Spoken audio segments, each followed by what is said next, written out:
Meus amados irmãos, a paz do Senhor.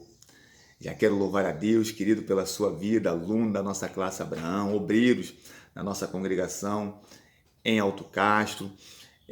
Sou grato a Deus pela sua vida, meu irmão, minha irmã, você que assiste esse devocional. Esse vídeo é uma sequência de devocionais que tem o objetivo de te motivar a fazer um estudo diário das nossas lições da Escola Bíblica Dominical. Espero que esteja sendo bênção na sua vida, no nome de Jesus. Eu louvo a Deus pela vida do nosso superintendente, presbítero Tomás, e pela vida do nosso pastor Alvani. Espero do fundo do meu coração que cada um dos irmãos tenha tido uma noite de sono abençoada, reparadora, e que a família de cada um dos irmãos esteja sendo guardada pela virtude do Senhor. Queridos, nós estamos aqui hoje para fazer mais um devocional orientado pela leitura complementar. Porém, como é o último devocional da nossa semana, nós iremos fazer um breve resumo da nossa lição, revendo muitos conceitos que nós já vimos ao longo dessa semana. A lição do próximo domingo, a lição de amanhã, é a lição de número 6 do terceiro trimestre, que tem por título Jonas, um alerta para cumprir o chamado de Deus, o texto áureo, e disse: na minha angústia clamei ao Senhor, e ele me respondeu. A verdade aplicada: mesmo que pareça absurdo ou diferente do que pensamos, devemos ser obedientes ao chamado divino. O texto de referência está no livro do profeta Jonas, no capítulo 1, no verso 1, 2, 3 e 8, que diz assim: E veio a palavra do Senhor a Jonas, filho de Amitai, dizendo: Levanta-te, vai à grande cidade de Nínive e clama contra ela, porque sua malícia subiu até mim. E Jonas se levantou para fugir de diante da face do Senhor para Tarsis. E descendo a Jope, achou um navio que ia para Tarsis. Pagou, pois, a sua passagem e desceu para dentro dele, para ir com eles para Tarsis de diante da face do Senhor. Então lhe disseram: Declara-nos tu agora, por que razão nos sobreveio este mal? Que ocupação é a tua e de onde vens? Qual é a tua terra e de que povo és tu? Aleluia! Louvado seja o nome do Senhor. Queridos, o livro do profeta Jonas, ele tem apenas 4 capítulos. No capítulo 1, nós vamos ver o chamado e a desobediência de Jonas. No capítulo 2, nós vamos ver que a oração de Jonas vai mudar o curso da história dele. No capítulo 3, nós vamos ver que Jonas vai cumprir o que Deus havia lhe determinado. E no capítulo 4, é o desfecho do livro. É Deus demonstrando o tamanho do seu amor e da sua misericórdia, não somente com o profeta, mas com toda aquela cidade que ele havia acabado de salvar do seu juízo. Então, nós vemos no capítulo 1, ao longo dessa semana, que é interessante que quando Deus chama o profeta Jonas, ele diz: levante-se, vá à grande cidade de Nínive e pregue contra ela, porque a sua maldade subiu até a minha presença. E aí nós vemos que Jonas, de fato, ele se levantou, mas não para ir à grande cidade de Nínive, mas para tentar fugir da presença de Deus. Então, até aqui, nós já temos algumas coisas interessantes. Porque no verso 1, a palavra de Deus identifica Jonas como filho de Amitai. E no segundo livro dos Reis, no capítulo 14, a partir do verso 23, nós vamos ver que Jonas também é citado durante o reinado de Jeroboão II. Então isso coloca Jonas como contemporâneo do profeta Oséias e do profeta Amós, porque lá ele também é identificado como filho de Amitai. E também é interessante que Jonas, nessa ocasião, vai profetizar a expansão do reino de Jeroboão II, que era um rei que não andava nos caminhos do Senhor. Então, desde lá do segundo livro dos Reis, nós já vemos Deus manifestando a sua misericórdia para com o seu povo. No momento em que Israel merecia ser dominado pelos seus inimigos e julgado pelo seu pecado, Deus usa o profeta para profetizar a expansão do seu reino, do reino do seu povo. E também nós vemos que Jonas era um profeta muito nacionalista. Ele sempre está em evidência, profetizando bênção ao seu povo, né? E se recusando a profetizar a misericórdia de Deus ao inimigo da sua nação. Então, é por esse motivo, dentre outros, que Jonas ele vai se recusar, né, a levar a mensagem de Deus àquela cidade. Nínive era a capital do grande império assírico. Ela ficava às margens do rio Tigre, na Mesopotâmia, né? E era necessário que Jonas fosse até aquela cidade para poder levar a mensagem do Senhor. O Império Assírico ele era notorizado por sua brutalidade e a sua crueldade, além de ser inimigo de Israel. Como pode, na cabeça de Jonas, né, Deus me enviar para profetizar aquela nação tão cruel, tão brutal e tão inimiga do meu povo? Vai que eu pregue e eles se arrependam e Deus usa de misericórdia. Esse era o pensamento do profeta Jonas. Então ele vai tentar fugir da presença do Senhor. É interessante que quando nós lemos no Salmo 139, a partir do verso 7, o salmista diz: para onde me exaltarei do teu espírito? Para onde fugirei da tua face? Se subo aos céus, lá estás. Se faço a minha cama no mais profundo abismo, lá estás também. Se tomo as asas da alvorada e me detenho nos confins dos mares, ainda ali a tua mão me guiará e a tua mão direita me susterá. Aleluias, louvado seja o nome do Senhor. Então, queridos, como nós podemos fugir diante da presença de Deus? Eis que os olhos do Senhor estão em todos os lugares, contemplando o bom e contemplando também o mal para fazer justiça. É impossível fugir da presença de Deus. É por esse motivo que quando Jonas escolhe ir para Tarsis, né, Tarsis não tem uma localização bem definida, mas alguns estudiosos colocam ela como na região sudoeste da Espanha. Era talvez o local mais distante do mundo antigo, da época de Jonas. E é para lá que ele decide ir. Interessante que a Síria ela vai estar na região quase que totalmente oposta de Tarsis, né? A Nínive vai estar quase que na região, na posição totalmente oposta de Tarsis. E é justamente no local oposto que Jonas decide ir para fugir da presença de Deus. E aí nós vimos, ainda no capítulo 1, que quando ele entra numa embarcação em Jope, Deus vai enviar uma grande tempestade, um vento, para poder impedir que Jonas faça aquilo.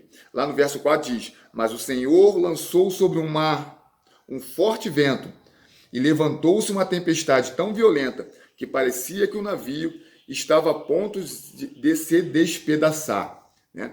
Então os marinheiros, a tripulação daquele navio, entraram no vento de Jonas.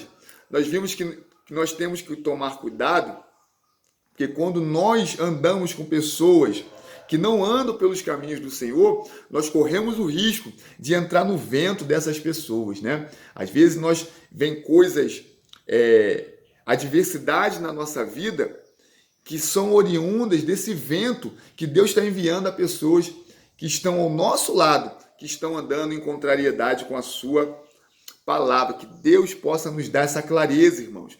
Quando nós nos aproximamos de quem anda distante do Senhor, é para convertê-lo e não para nos desviar. Louvado seja o nome do Senhor.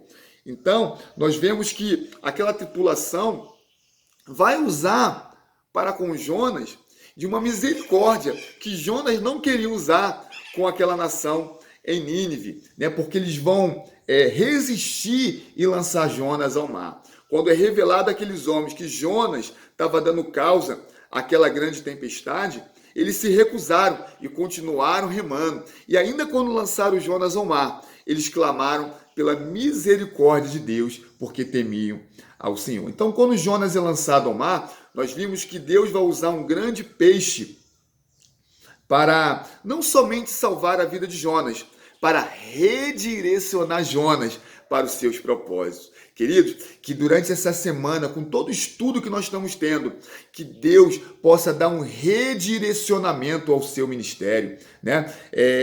Nós vimos que a palavra ministério, ela significa serviço, né?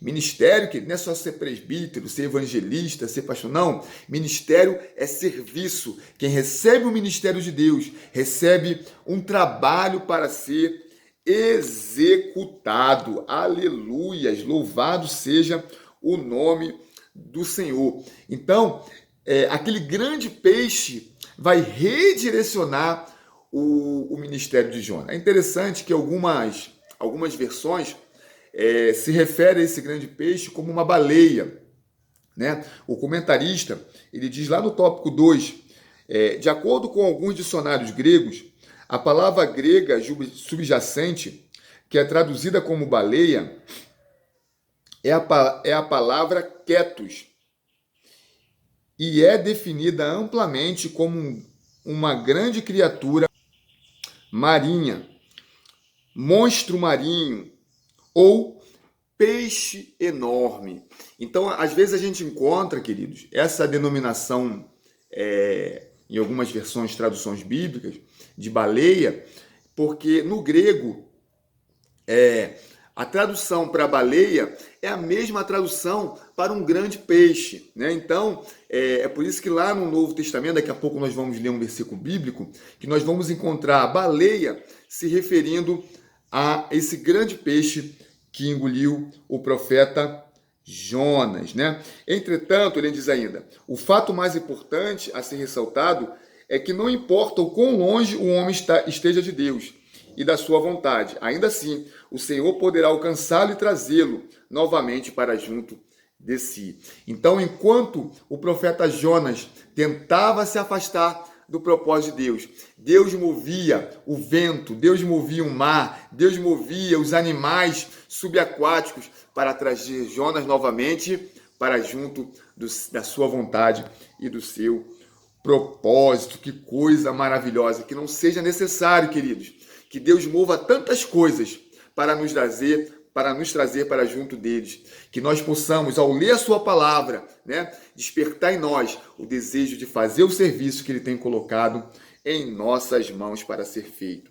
Então aquele grande peixe vai redirecionar Jonas, né, e vai, durante aquela aflição, Jonas vai lembrar do seu Deus. Aleluias!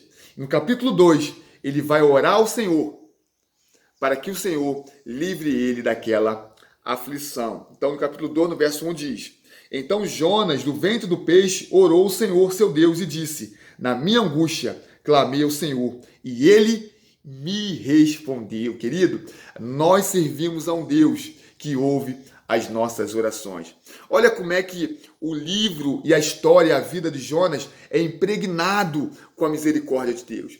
Nós vimos que ele profetiza a expansão do reino de um rei que andava longe do caminho do Senhor. E Deus cumpriu aquela profecia. E agora ele estava desobedecendo a Deus, tentando fugir dos propósitos de Deus. E quando ele clama a Deus, Deus responde a sua oração. E aí Deus vai redirecionar o peixe, né? Ou aquele grande peixe, para levar Jonas novamente, dar uma nova oportunidade, né, a Jonas de cumprir com o serviço que ele havia determinado.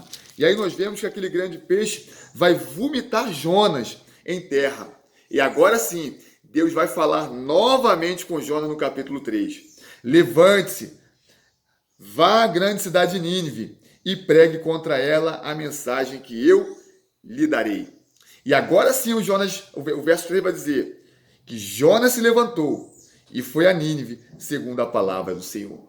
Nós vimos que é interessante que o verso 2 e 3 do capítulo 3 do livro do profeta Jonas é uma retomada do ministério de Jonas a partir do momento da sua desobediência. Enquanto no capítulo 1 ele se levanta para ir a Jope, agora no capítulo 3, no verso 3, ele vai se levantar para cumprir o serviço que Deus havia determinado. Louvado seja o nome do Senhor. No verso 4, nós vemos algo muito interessante, que Deus vai dar uma mensagem simples e objetiva, com apenas 7 palavras. Ainda 40 dias e Nínive será destruída. Deus dá uma palavra simples, porém muito objetiva, para Jonas levar aquela nação. No tópico 1.2, o comentarista, ele traz esse comentário.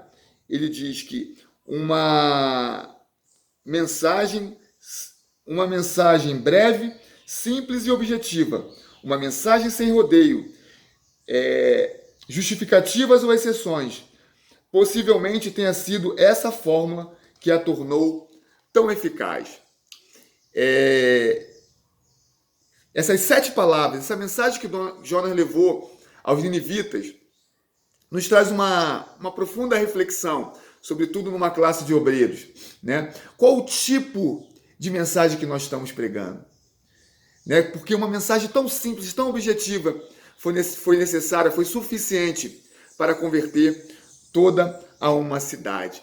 Que nós, se assim não estivermos fazendo, possamos voltar a pregar a genuína palavra de Deus, para levar constrangimento e arrependimento, né, àqueles que estão vivendo longe dos caminhos do Senhor. E é óbvio que constrangimento aqui não é constranger o indivíduo, né? É constranger o espírito, a alma, que é aquilo que nos impulsiona, nos leva a refletir e a pensar no Senhor. Porque a mensagem que Jonas pregou fez o rei se levantar do trono. Isso chamou muita atenção. Lá no verso 6 diz: quando esta notícia chegou ao rei de Nínive, ele se levantou do seu trono, tirou os trajes reais, cobriu-se de pano de saco e sentou-se sobre cinzas, e mandou proclamar e divulgar em Nínive o seguinte: por mandado do rei e dos seus nobres, ninguém, nem mesmo os animais, bois ou ovelhas, pode comer qualquer coisa.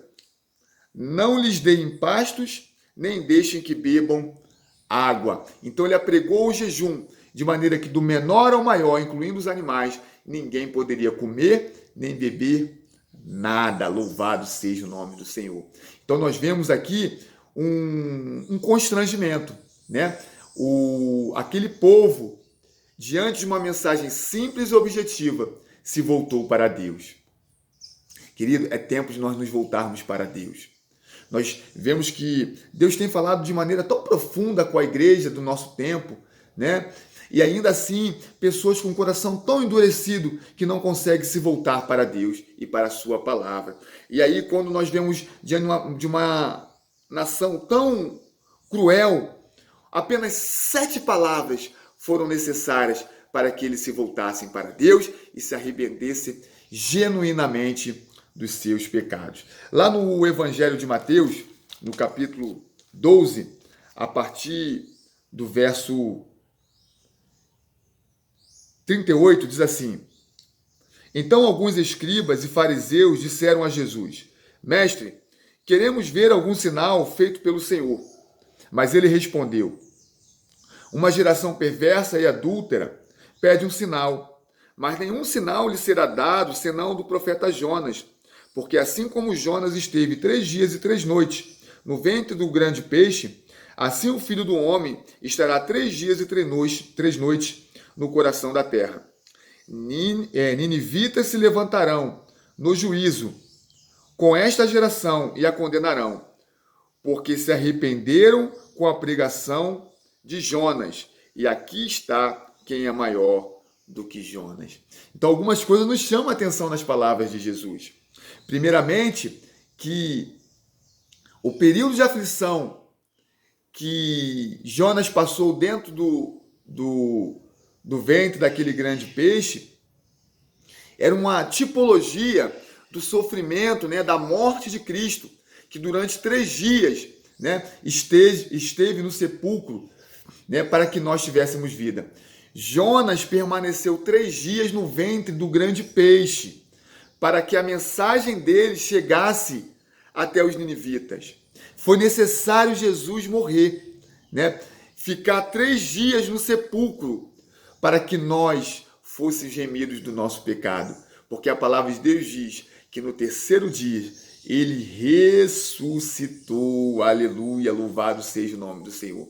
Da mesma maneira que o grande peixe vomita Jonas, redirecionando o seu ministério, fazendo com que aquela mensagem chegasse aos ninivitas, o mesmo Deus que levou Jonas, redirecionou o ministério de Jonas, ressuscitou Jesus Cristo para que nós tivéssemos vida.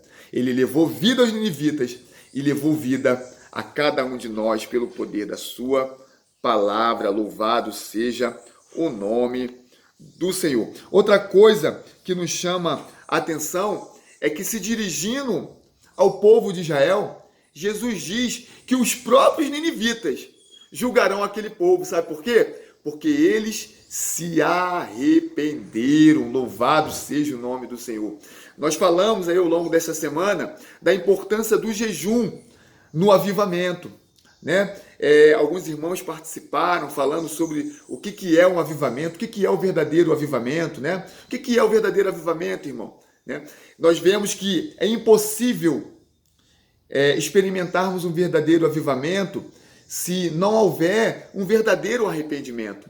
Um verdadeiro avivamento, ele precisa necessariamente ser precedido de um verdadeiro arrependimento, né? E aí envolve humilhação, envolve jejum, envolve mudar as vestes, né? Aqui no tempo antigo, eles botavam panos de saco para tirar toda a glória, tirar toda a honra, né? É se humilhar. Essas vestes nos dias de hoje, irmão, é mudar as vestes, é mudar a nossa maneira de viver, é mudar o nosso comportamento. Aleluia, louvado seja o nome do Senhor. Com um verdadeiro arrependimento, iremos experimentar um verdadeiro avivamento. A graça que é dispensada nos nossos cultos, trazendo alegria, trazendo renovo, né? Ela é uma consequência da mudança genuína do nosso comportamento no nosso dia a dia. Então, o que nós chamamos de avivamento dentro da igreja, no falar em língua, né, em sentir a presença de Deus, é uma consequência da nossa mudança durante a semana, né, quando nós nos afastamos do pecado, quando nós nos voltamos para a palavra de Deus, para uma vida de oração, de jejum. Aí vai refletir no derramamento de uma grande graça nos nossos cultos, onde Deus fala, onde os louvores nos desperta para Deus e Deus é glorificado. Que coisa maravilhosa é a palavra e a presença de Deus nas nossas vidas. Então, no capítulo 4, vai ser o desfecho do livro, onde, após o arrependimento dos ninivitas, o profeta ele vai se afastar da cidade para ver o que ia acontecer com ela. E é muito interessante que o contraste que há entre o verso 10, que é o último versículo do capítulo 3, com o verso 1, que é o primeiro versículo do capítulo 4. Vejam, Deus viu o que fizeram, como se converteram do seu mau caminho. E Deus mudou de ideia quanto ao mal que tinha dito que lhes faria e não o fez. Aí olha o que diz o versículo 1 do capítulo 4. Mas Jonas ficou muito aborrecido e com raiva. Né? É interessante esse contraste. Diante de uma conversão de toda uma cidade, o homem de Deus deveria se alegrar e não ficar aborrecido e com raiva. Então perceba que no capítulo 4, após Deus ter cumprido o seu propósito em levar a palavra de Deus e se alegrado em ver o arrependimento daquela nação, agora Deus vai ter que tratar com quem está fora da cidade, que é o seu próprio profeta. E aí Deus vai mostrar ao profeta o tamanho do seu amor e da sua misericórdia. Porque a palavra de Deus vai dizer que sobre Jonas vai nascer uma planta, e naquele sol escaldante, aquela planta vai lhe trazer alívio. Então, o mesmo Deus que faz nascer a planta, ele envia um verme para que a planta morra, né? E aí, Jonas vai ficar aborrecido, bicudo, né? E aí Deus vai dizer, Jonas, você tem misericórdia dessa planta que ora existe, que ora não existe, e vai trazer o desfecho do livro, lá no verso de número 11. E você não acha que eu deveria ter muito mais compaixão da grande cidade de Nínive, em que há mais de 120 mil pessoas que não sabem distinguir entre a mão direita e a mão esquerda, e também muitos animais? Então, queridos, o que nós vemos ao longo de todo o livro do profeta Jonas é que Deus está o tempo todo mostrando ao profeta o tamanho do seu amor, o tamanho da sua misericórdia e o tamanho da sua paciência, né? A misericórdia que Jonas se recusava em ter para com os ninivitas, nós vemos, por exemplo, que a tripulação daquele navio teve com ele, né? Nós vemos que a paciência de Deus tolera todos os atos do profeta. Eu estava conversando com a minha esposa e a minha esposa, ela observava que de todos os personagens presentes no livro, o único que decide deliberadamente a desobedecer a Deus é o que é classificado como homem de Deus, o profeta. Porque o mar e o vento obedecem a Deus, o grande peixe obedece a Deus, a tripulação teme a Deus, os ninivitas ouvem a palavra de Deus e voltam para Deus, o verme obedece a Deus, a planta obedece a Deus, e o profeta, que é o homem de Deus, não consegue compreender a mão de Deus trabalhando em todas estas coisas. E o que nós precisamos tirar de lição deste livro é que nós somos o profeta Jonas.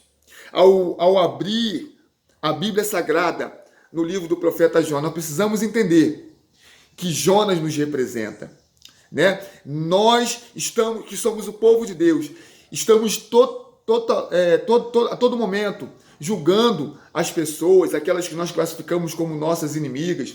Estamos o tempo todo se recusando em fazer a obra do Senhor, né? Nos desviando dos caminhos que Deus tenta nos conduzir, quer nos conduzir, né? Então, que isso venha nos trazer um despertamento para nós compreendermos o amor, a paciência e a misericórdia que Deus tem usado para conosco no nome de Jesus. Então, no capítulo, na introdução da nossa revista, o comentarista vai dizer: o profeta Jonas fugiu do chamado de Deus para pregar aos ninivitas, achando ser possível tal coisa, pois em seu coração achava que aquele povo não merecia ser poupado do castigo divino, caso viesse a se arrepender, né? Foi o que nós vimos. Ele tenta seguir por uma direção diferente e Deus redireciona o seu ministério.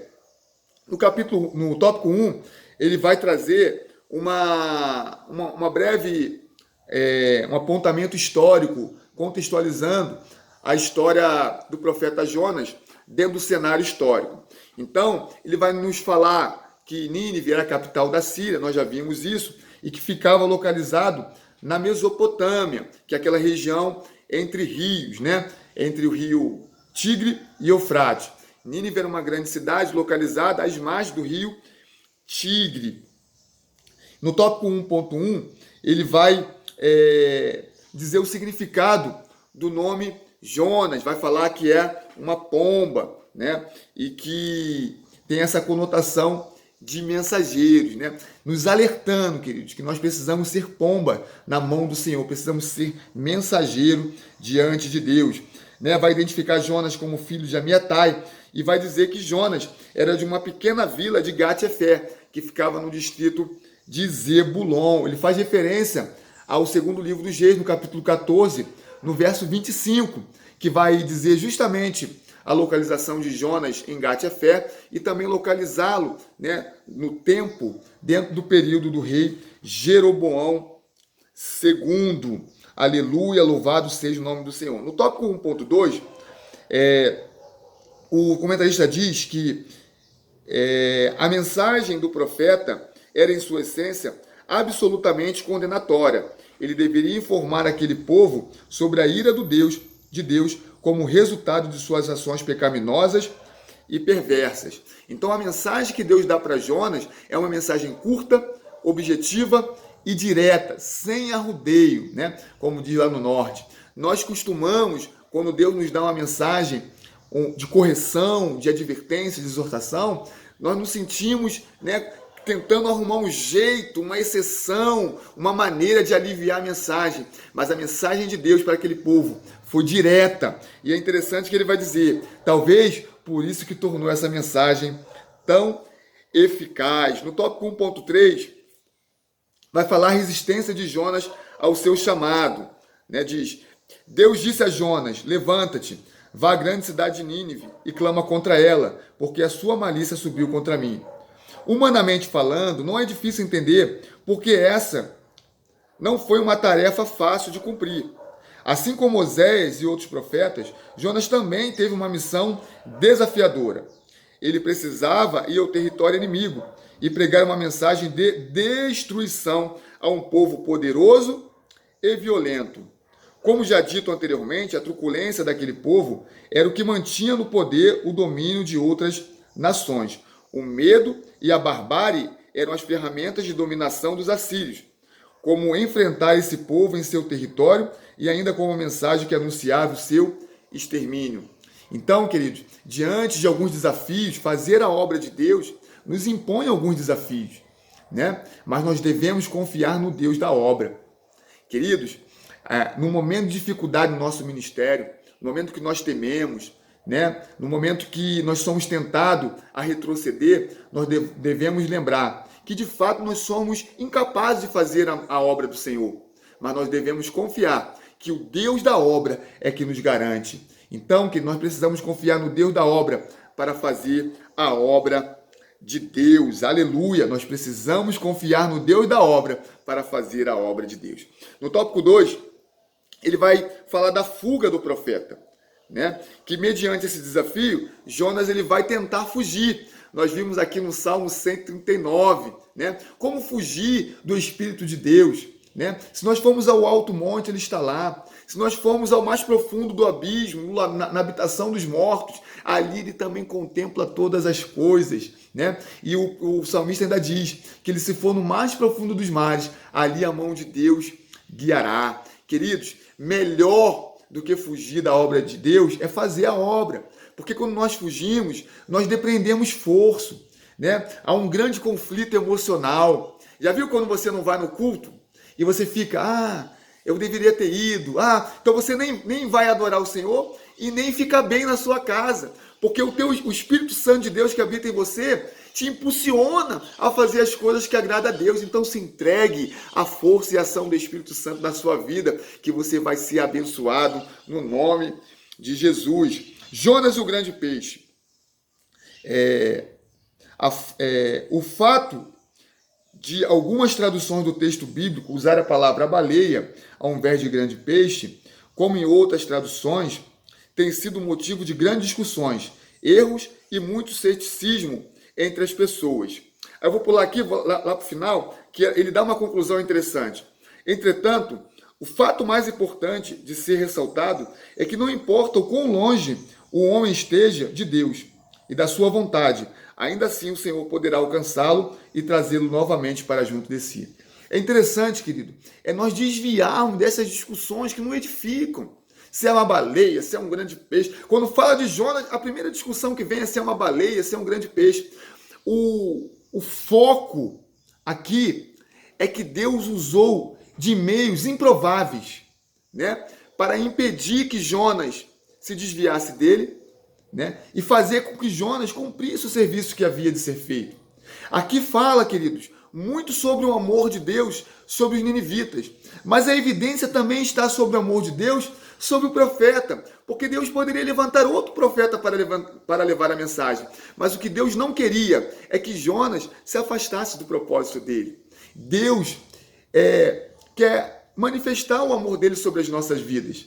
E aí ele ressalta a importância de nos usar na sua obra, porque ele poderia usar qualquer outra pessoa mais capacitada do que eu poderia estar gravando esse vídeo, mas Deus coloca no meu coração, né, o propósito de fazer esse serviço, e se eu não fizer, né, Deus poderia levantar outras pessoas, mas ele está me levantando para fazer, e eu espero verdadeiramente que esteja abençoando a sua vida. Então não fuja do seu propósito no nome de Jesus.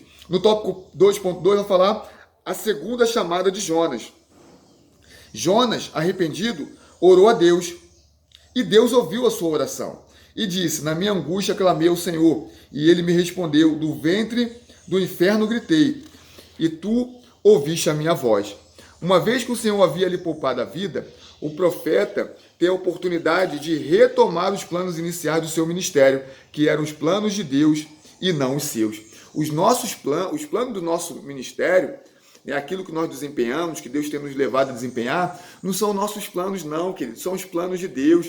É por isso que nós precisamos confiar no Deus da obra, né? Porque Ele é que vai dar garantia de que aquilo vai prosperar, de que aquilo vai dar certo, né? Nós não devemos tentar fazer na obra de Deus aquilo que nós queremos fazer. Nós temos que fazer na obra de Deus aquilo que Deus está nos mandando fazer, porque assim as almas vão ser alcançadas, né? Vidas vão ser restauradas no nome de Jesus. E, queridos, deixa eu falar uma coisa aqui.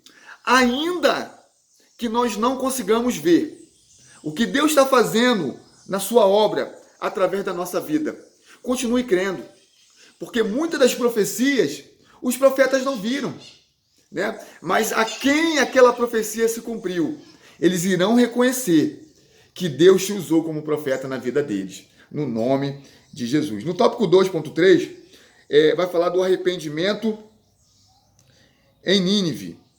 Ao ouvir a mensagem, todo o povo creu em Deus, humilhando-se e jejuando, mostrando arrependimento por suas más ações.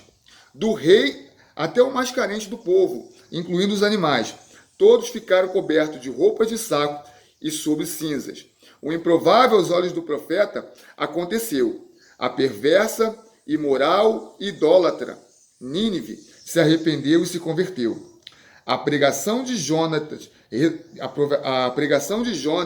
resultou em um grande avivamento naquele lugar, né? Então, por isso que nós falamos um pouco sobre o avivamento, né? Nós vemos que o grande avivamento que muitos classificam nos cultos, né? Um culto avivado, né? A presença de Deus nos cultos. Um grande avivamento, ele é precedido de um genuíno arrependimento.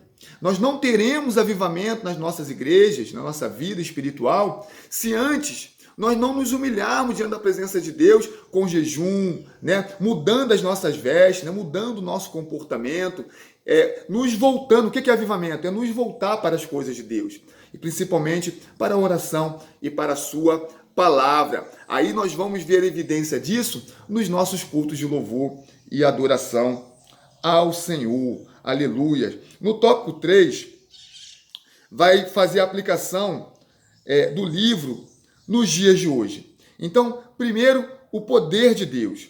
O livro do profeta Jonas evidencia de forma extraordinária, inquestionável e inequívoca o poder de Deus.